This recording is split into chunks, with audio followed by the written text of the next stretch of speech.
Good morning, boys and girls of the crypto universe. It's me, Eugene Tay, and thank you for joining me in another episode of Rock the Block Live Daily News.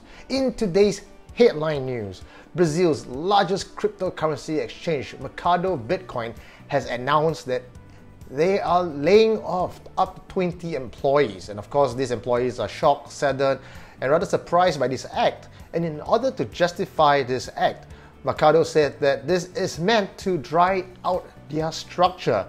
Now, what does it mean by drying out their structure?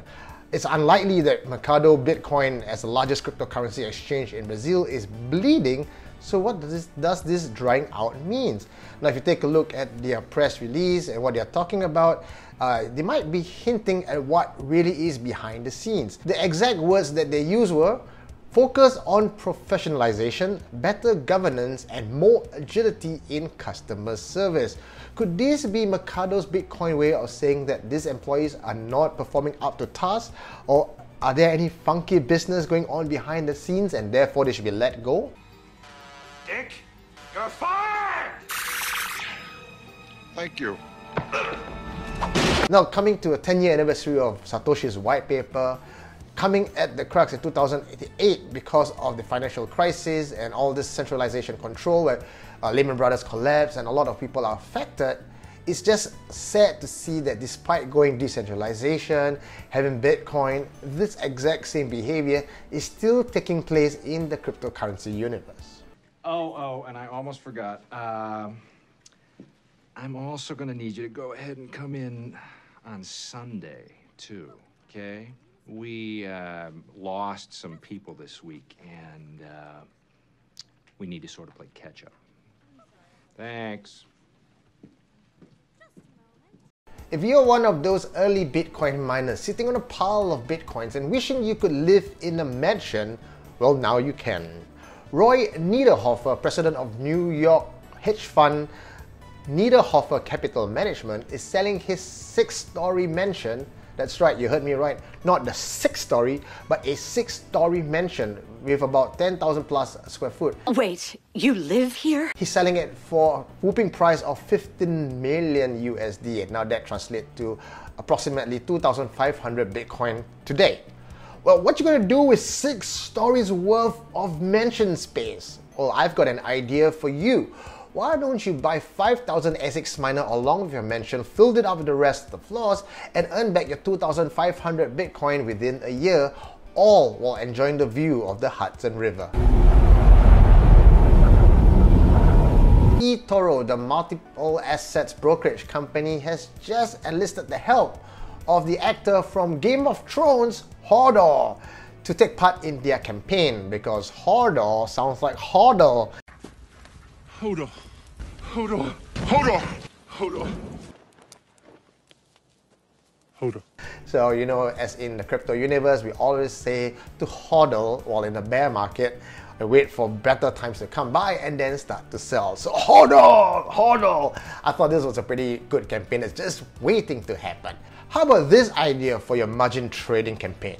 Have Jaime Lannister come on set and say, a Lannister always pays his debts. And you'll get all three. A Lannister always Don't pays... say it. Don't fucking say it. The Gates Foundation has announced that they are joining forces with Ripple and Coil. And unlike Tron, the Gates Foundation are actually forming a partnership with Ripple. Bada bop boom pow.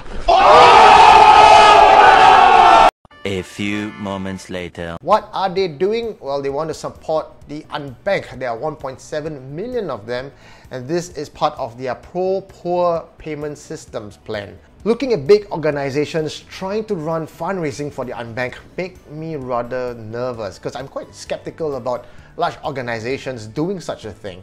With the nature of decentralization, the idea is to have it peer-to-peer, bypassing the middleman. But when you have such large organizations trying to run it, traditionally we see a large chunk of your donation money goes into paying operations from these companies. So I do hope to see that the foundation's partnership with Ripple might actually reduce costs, and so that more of that funds that you donate will go to those people who actually need it. A Canadian woman is trying to sue a Canadian Bitcoin ATM vendor, Instacoin, of 62,000 Canadian dollars. I'm going to sue the pants off you.